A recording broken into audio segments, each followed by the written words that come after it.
tugiye gutangiza n'amateraniro yacu. We gaan beginnen met onze dienst. Rero twatangiye. We zijn al begonnen. We gaan weer verder door. Reka dusome ijambo ry'Imana. We gaan het woord van God lezen. Hanyuma dukomeze. Dan gaan we Zaburi Psalmen 93 93 umurongo wa 4. vers 4. Zaburi 93 umurongo wa 4. Psalmen 93. Haravuga ngo amajwi y'amazi menshi umuraba ukomeye w'inyanja Uwiteka uri hejuru abirusha imbaraga. Amajwi y'amazi menshi umuraba ukomeye w'inyanja Uwiteka uri hejuru abirusha imbaraga. Soma mu gihorande. Boven het daverend geluid van al het water, van al de zeeën is de grootheid van de Heere zichtbaar. Yego, bahaye ikaze abagize itorero ryacu rya El Shaddai. Zeg maar welkom. Uhereye ku bashumba. De leiders. Pastor kamusaba haguruke tukomere Vragen Imana. ons vast om op te staan. Yego. Bahaye ikaze Imana igire neza Imana Welkom, igumugisha. God je zegenen. Niwe uva kure cyane Hij komt het verst. kandi ugere hano kare. En hij is hier als eerste. Nukubera ko waje mwivuga butumwa. Het is omdat hij het woord van God gaat delen. Wataho icyakuzanye na. Hij weet waarom hij is gekomen. Kandi uri muhiri vuga. En hij blijft het zeggen. Usanyine kajya gapira wavuze. Uzogashaka. Hij gaat een shirt zoeken. Ikotu uri faturisha muri pochette. Ikotu uri faturisha muri pochette kuva kure. Nurangiza wamukubita kajya gapira. Bamuza cyangwa ba bamuza muri amabisi. Bagenda basoma gusa. Tugomba kuvuga butumwa mu buryo bwose. We moeten het woord van God delen op verschillende manieren. Imana igire neza. Dus om God je zegenen. Abakuru n'abatoya, Jong en oud. abadiakoni, Onze leiders hier. De abaririmbyi, aanbiddersgroep. abamama, abapapa, De muzehe moeders en de n'umukecuru vaders. mwese, Opa's en oma's. abana bacu dukunda. Onze kinderen waar we Turavuze veel van ngo houden. Imana ibaha umugisha kandi Dus Imana mag God ibagirire jullie neza. zegenen. Mucuranzi wacu, Onze pianist. Imana ibaha umugisha, ba God je soliste, zegenen. ba sonorisateur, Onze broeders hier. Imana ibagirire neza. Mag God je zegenen. Gusa mwari mugiye nko kongorerana nabibonye We cyane. begonnen een beetje ruis te hebben hier. Ariko nyine bimeze neza. Maar het is goed. Ndabona nta mushitsi hagati muri twebwe. We hebben geen bezoeker hier. Uyu mwana wacu tumuhaye ikaze. Onze kind hier. Je bent welkom. Uzakomeza amateraniro. En blijf maar komen. Abandi bose ni abanyamuryango En b'itorero iedereen ryacu. die is hier wel bekend. Amen. Amen. Dukomere Imana amashyi ko Laten we yaturinze God rero. applaudisseren. Ja. Dusomye ijambo ry'Imana. We hebben het woord van God gelezen. Ijambo ry'Imana Het woord van God. riravuze ngo Het zei. amajwi y'amazi menshi De zeeën. umuraba ukomeye w'inyanja En de wateren. Uwiteka uri hejuru God over alles. abirusha imbaraga. Die heeft de kracht boven alles. Ijambo ngiye kuvuga ritoya. Hij wil het woord zeggen. Ni rigufi si rito. Het is kort. Ijambo rivuga ngo nubwo byamaze kurenga inkombe. Ook al zit het vol. Nubwo byamaze kurenga inkombe. Ook al zit het vol. Ntibirarenga icyo Yesu Kristo yakuvuze. Het is nog niet bij Jezus. Jezus heeft Nubwo het laatste byamaze woord. kurenga inkombe. Ook al is het vol. Byamaze kurenga igaruriro ku bantu. Ook al is het vol bij mensen. Ariko ntibirarenga icyo Yesu Kristo yavuze. Maar Jezus heeft het laatste woord. Amen. Amen. Nubwo byamaze kurenga. Ook al is het vol. Biriya ubona byamaze kurenga De ubona nta dingen die garuriro je ryabyo. ziet die geen einde hebben. Ntibirarenga icyo Yesu Kristo yavuze. Jezus heeft het laatste woord. Umugambi w'Imana urahagaze iteka.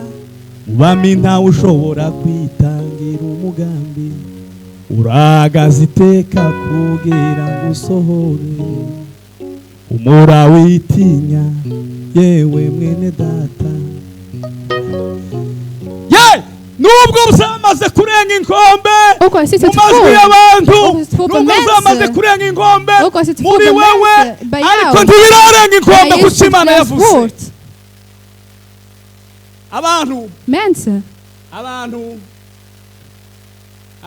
bakwise amazina atariyo. Mensen die hebben een naam gegeven die niet bij je prijs zijn. Bagufashe uko utari. Mensen die jou slecht behandeld hebben. Abantu twiswe amazina abana badata batatwise. Mensen die bijnamen gegeven. Abantu badukoreye byinshi babaje cyane bigaye. Mensen die ons pijn hebben gedaan. Ja, ubuzima bwaradushanze birakomera. Het leven is ingewikkeld bij ons. Er zijn ziektes die niet genezen zijn. Er zijn verschillende mensen. Wanzwe naho bari bagomba kugukunda. Mensen die van je hielden, houden niet meer van jou. Ze hielden van jou, maar ze haten je nu. Kinderen die haten hun ouders nu. Ouders haten nu hun kinderen. Vrienden, het is over. Ook al is het zo. Jezus heeft het laatste woord.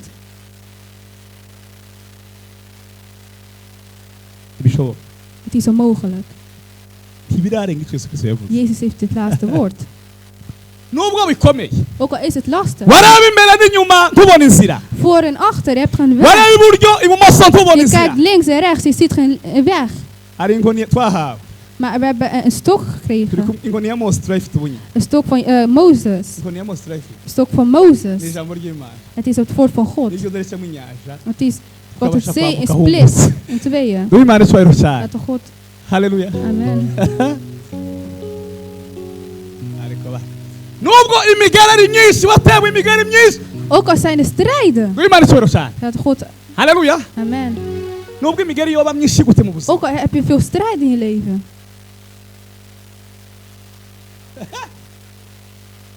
Nubwo abagabo bokwanga, nubwo abagore bokwanga abagabo, nubwo uzohirwa mu buzima muri gute, Yesu Kristo ko yarari. Jezus Christus heeft het laatste woord. Jezus is onveranderd.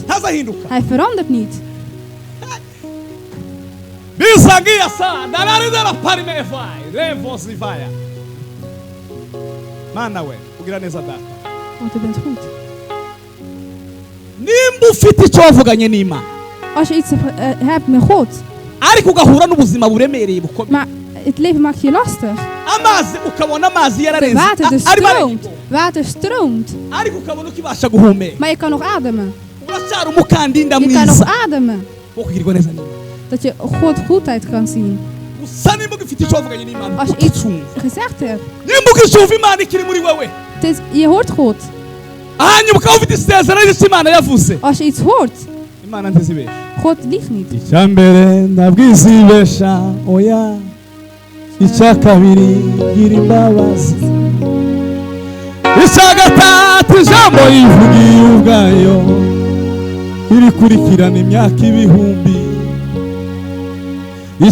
Imana ntabwo ibesha, oya icya kabiri igira imbabazi, icya gatatu ijambo rivugiye ubwaryo irikurikirana imyaka ibihumbi.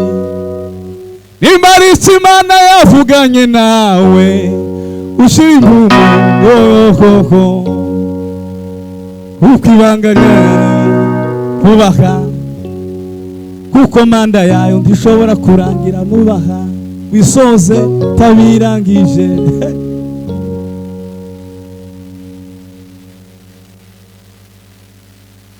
Halleluja.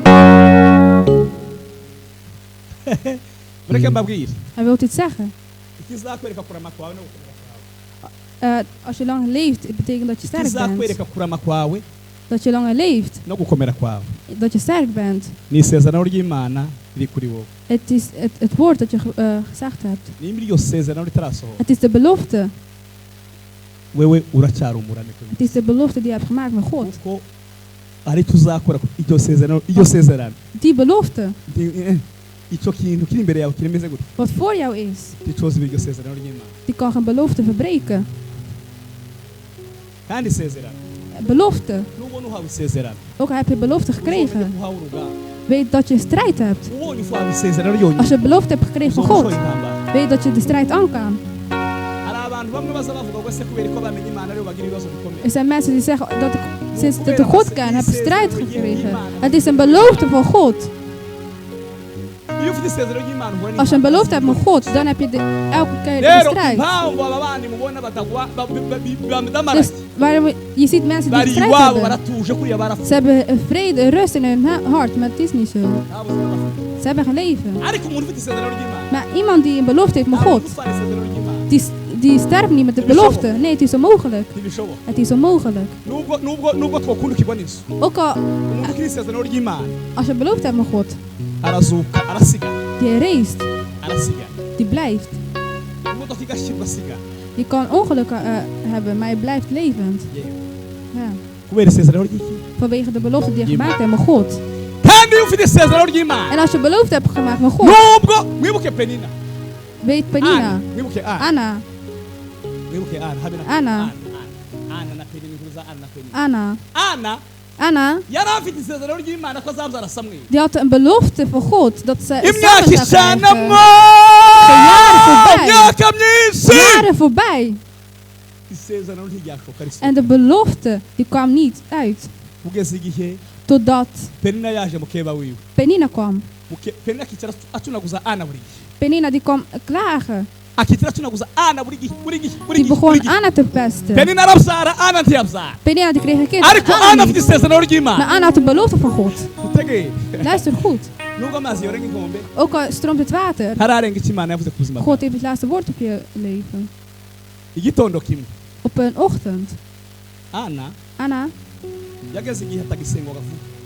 Er begon een tijd dat ze niet konden praten. Dat ze zei tegen de man, ik heb, wat doe ik niet voor jou? Wat doe ik niet voor jou?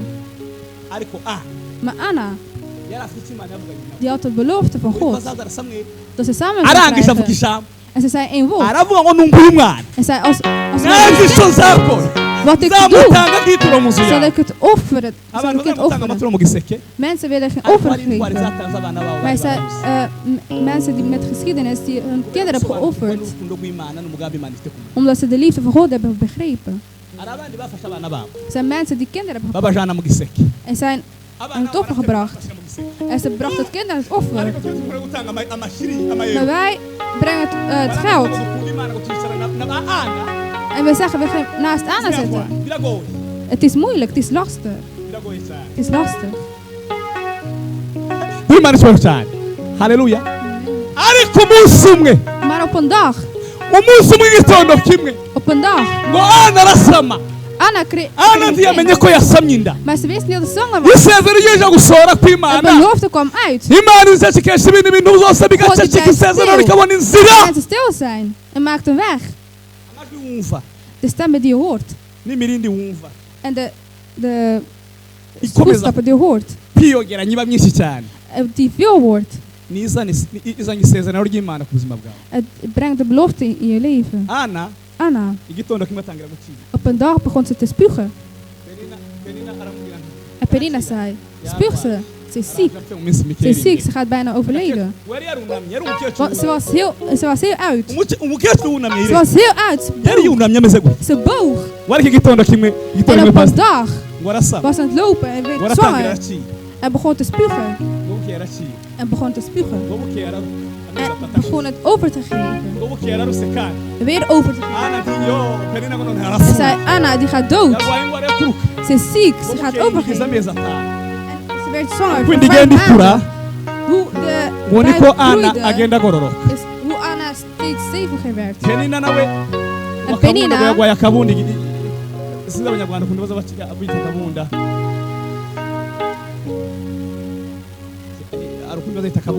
zijn mensen die sterven. En Anna die werd stevig. En Samuel, het beloofde kind. Als het beloofde bij jou is, ook al was je gebogen, begint het weer stevig te worden. Er komt de dag dat je weer stevig bent. Anna kreeg een kind. En kreeg Samuel. amaze kubyara Samweli toen zij Samuel kreeg, atamujana mu rusengero heeft hij de kind muzabaza amakuru ga het nieuws horen. Muzosome Bibiliya mwebwe. Ga de Bijbel lezen. Muzambwira amakuru umwana umwe wa Penina izina ryiwe. En vertel het kind van Penina en de naam. Muri Bibiliya abana ba Penina ntibazaba. De kinderen van Penina worden niet gesproken in de Bijbel. Omdat ze geen kinderen van belofte zijn. De kinderen van belofte. Samuel. Samuel. Dus ik hoop voor u dat jullie samen worden. Als je gewoon belofte hebt met God, dan heb je geen naam. Een mens, kind die gebracht wordt, is Samuel. Amen. Amen. Amen. Amen.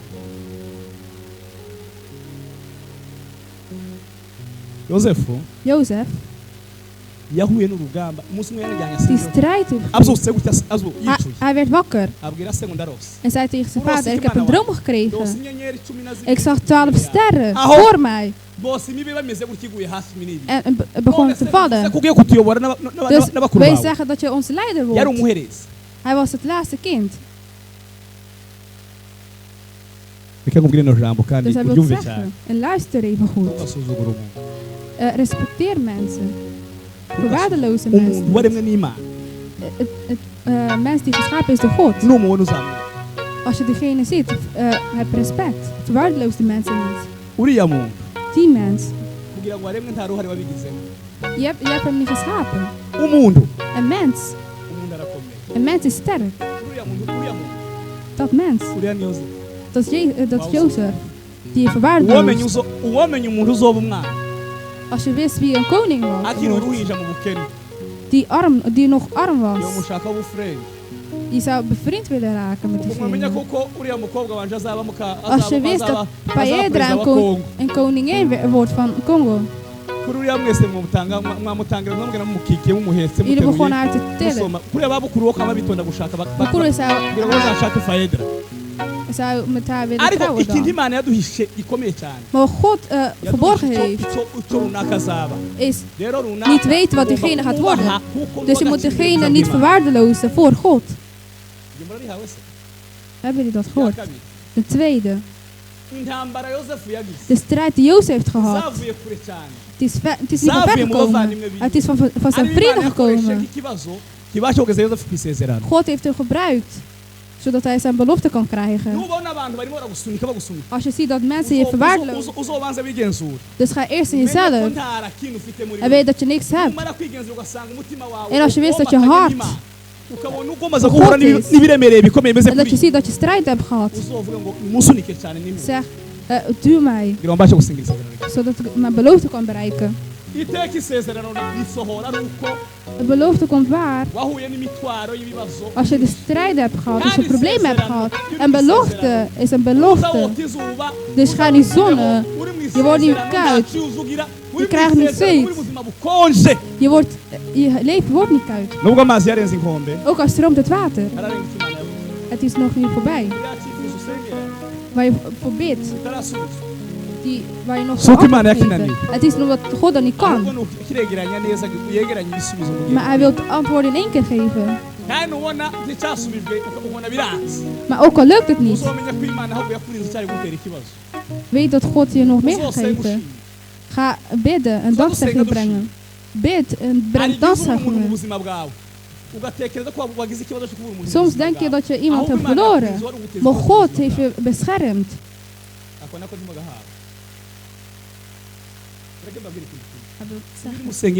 Als je een bidder bent, je slechte vrienden, mensen die gewaarde hebben in je leven, God die verwijt die mensen uit je leven. En mensen die laat je leven in je leven. En hij roept mensen die van ver komen en komen dicht bij jou, zodat hij de belofte kan waarmaken. Als je God aanbidt, geeft jou wat je waarde geeft. Omdat als je bidt, krijg je wat je niet waardeloos is. Maar God jullie zegenen. Oké.